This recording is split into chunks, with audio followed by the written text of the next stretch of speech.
Okay, here's a look at two more old Masterpiece figures.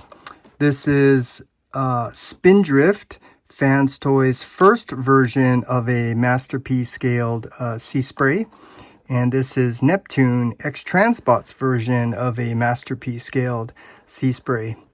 And I also did have the Toy World version of Seaspray, which of course was one of many Masterpiece figures that I gave away to that same friend who also got a lot of like my other figures, my movie figures, my mainline retail figures, my entire collection of Transformers Prime in legend scale, including the Japanese ones that were all mint and sealed box. I mean, he got a lot of stuff.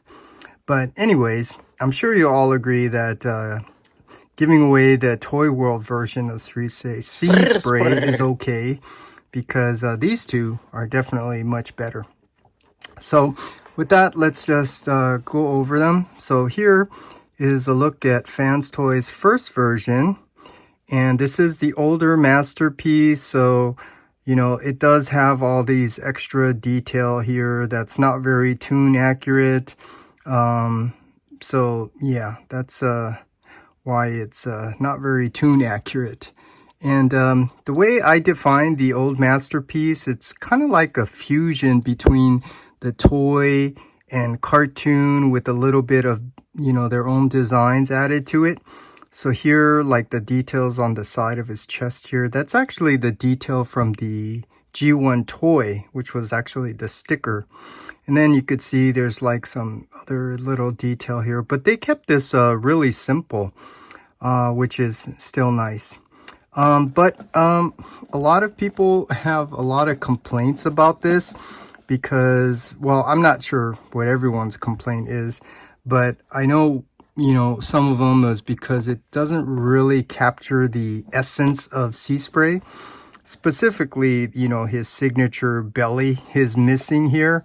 And I think MGO described it pretty good, saying that it looks like a Seaspray who lost a lot of weight. So, yeah, I think that's one of the misses that Fans Toys made with this figure. That's probably why they redid it.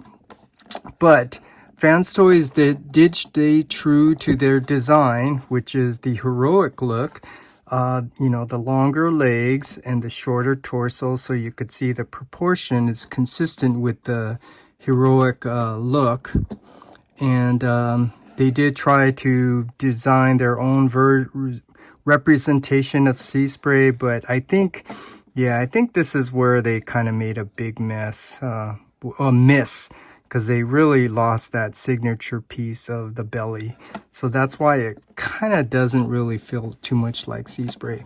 But other than that, I have no complaints with the engineering of the transformation design, the articulation, no breakage or anything like that. So form and function, the quality of the figure, I mean, it's good. The die cast, the plastic and stuff like that, it's all really good.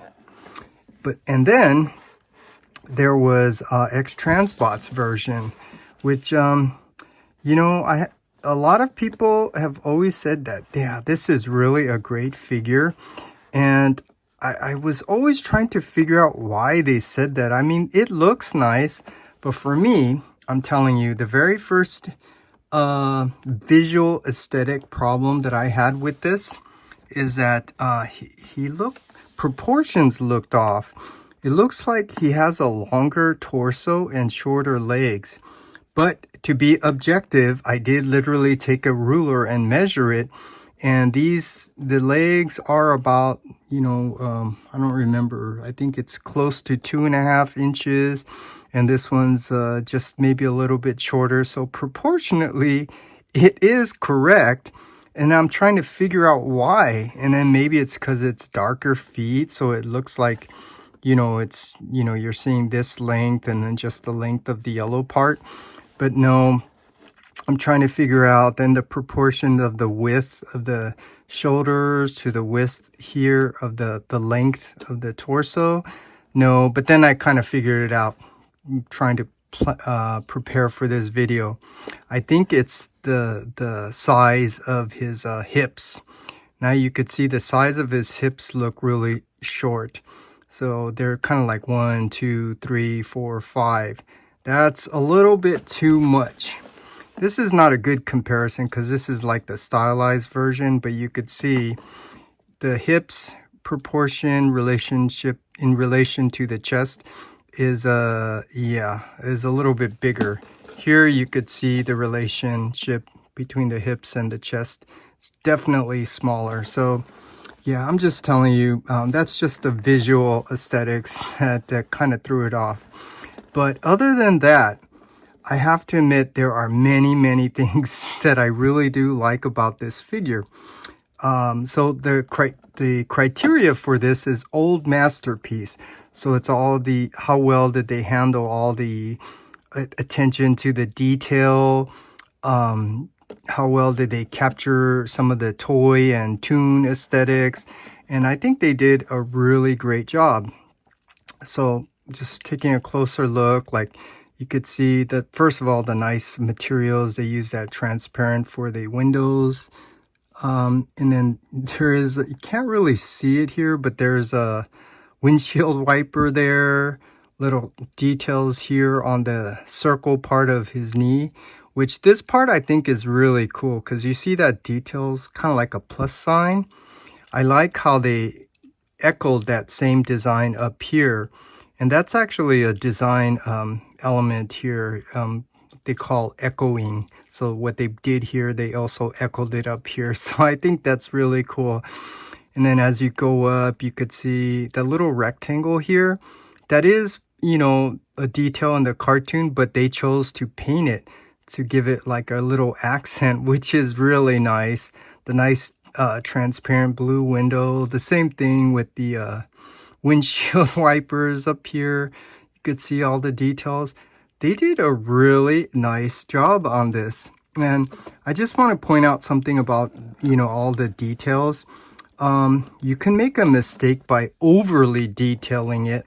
Like I remember back being a product design student back in school, that was one thing that was said over and over again, you know, with all of our illustrations. You don't want to be putting in all this detail. So X-Transbots did a good job of, you know, adding detail, but not overly detailing it.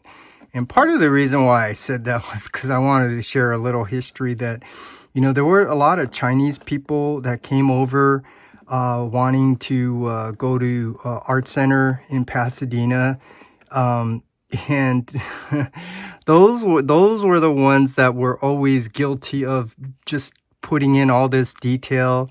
And product design is not about the art, but they focus so much on the art and drawing and not so much about the core importance of product design.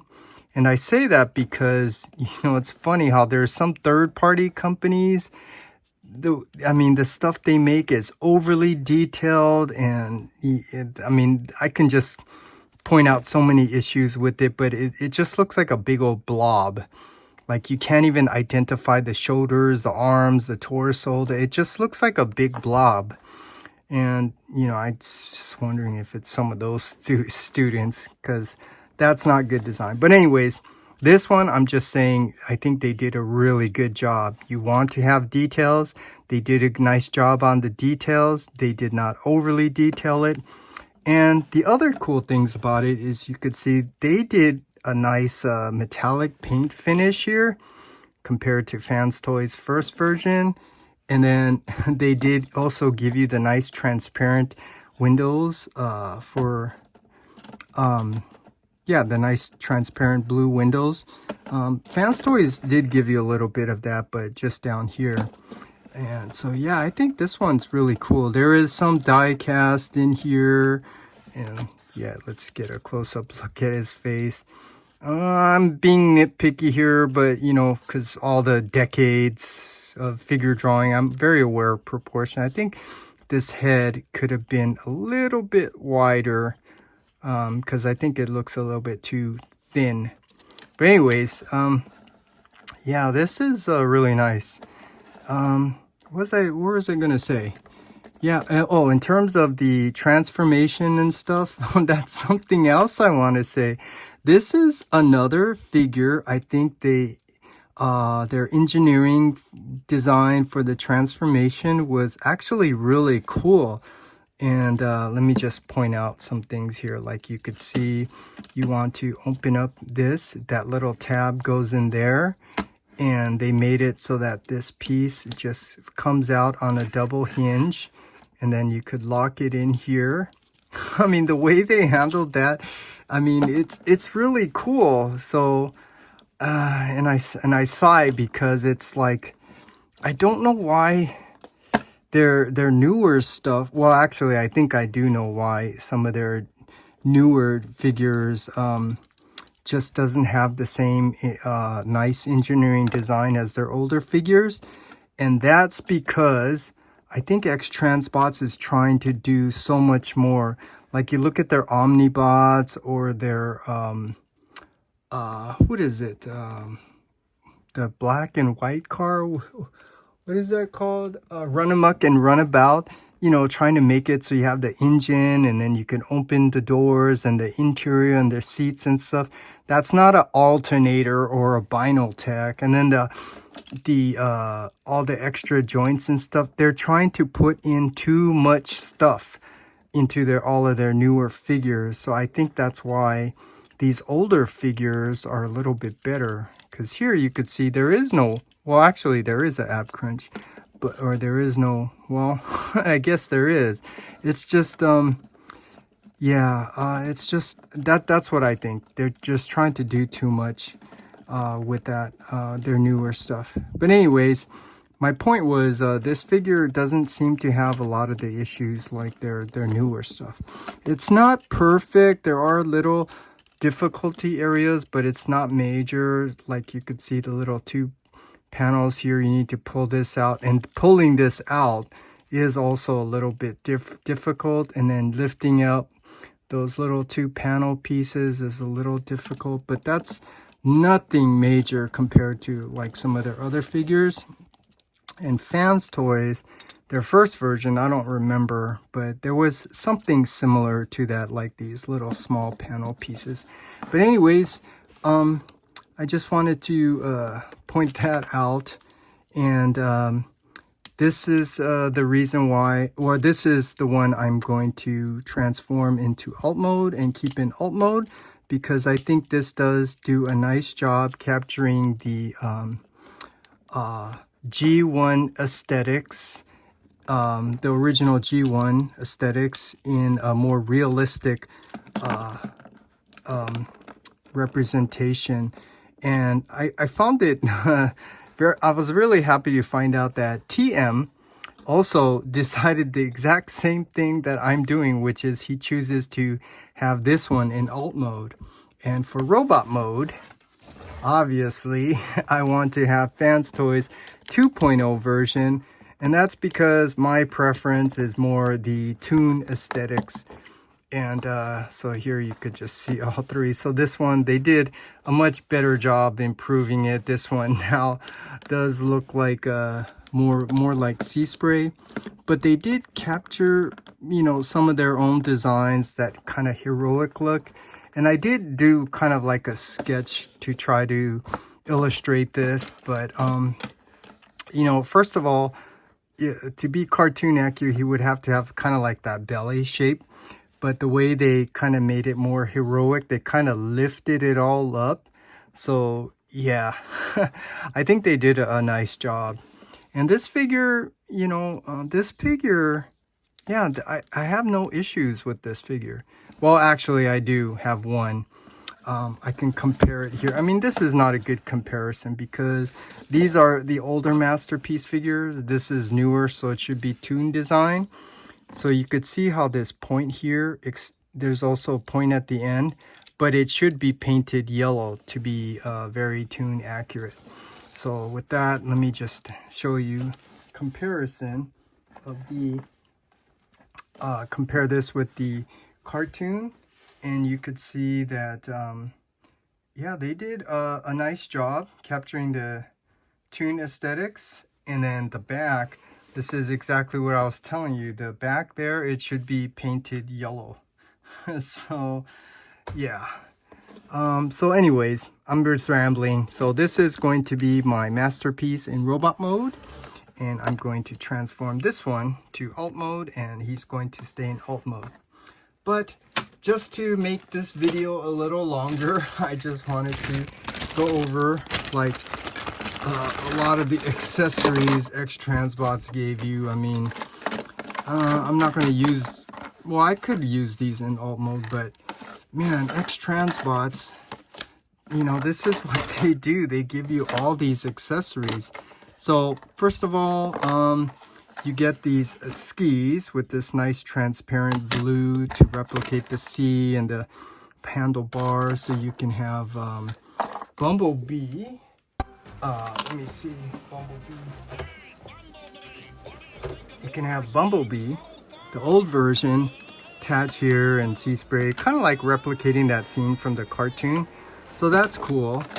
And then they give you an alternate face plate. I think this is like the G1 toy. And then this is funny, but they gave you the red face, kind of like when he's blushing from that scene in the cartoon. So I think these are just little fun little things, but these are not necessary. And you know, like I told you many times, one of the things in product design is you don't want to have so many parts. And this is just another accessory that's nice. I might have this in alt mode. And this one does not make sense to me. This is a perfect example where they're overdoing it, because this was not in the cartoon at all. I mean, I could see the association here.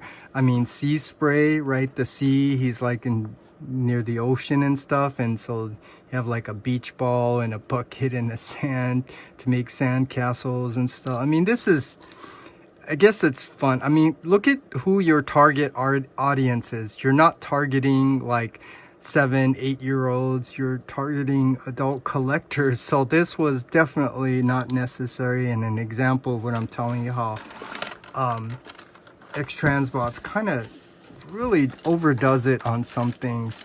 But the one accessory I think they should have added that actually would have came if we got the Ace Toys version of Seaspray, which, man, I really would have liked that version, because that one actually did come with I don't know her names, but yeah, they had both versions. The one where, you know, she was like the humanoid version, and then the I don't know, some kind of like human robot kind of version. So that was really cool. So that would have been a really nice accessory. So I think maybe X-Transbots missed out on that opportunity. But anyways, I don't want to start rambling. So this is going to be my Seaspray in alt mode, and this is going to be my Seaspray in robot mode. And this one, just in case you're wondering, I am keeping, for right now, he's a fill-in for my mainline retail, the War for Cybertron or Legacy, because they did not give us a updated deluxe version of Seaspray.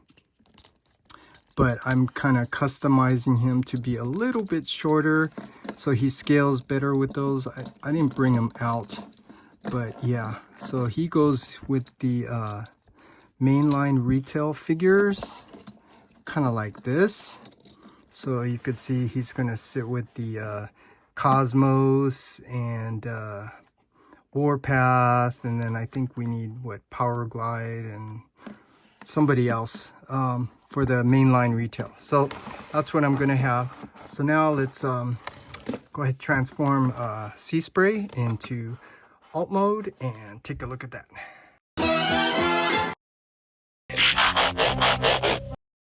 Okay, here's a look at X-Transbots Seaspray in alt mode, and you could see that this looks really nice. Here I added the transparent blue waves here.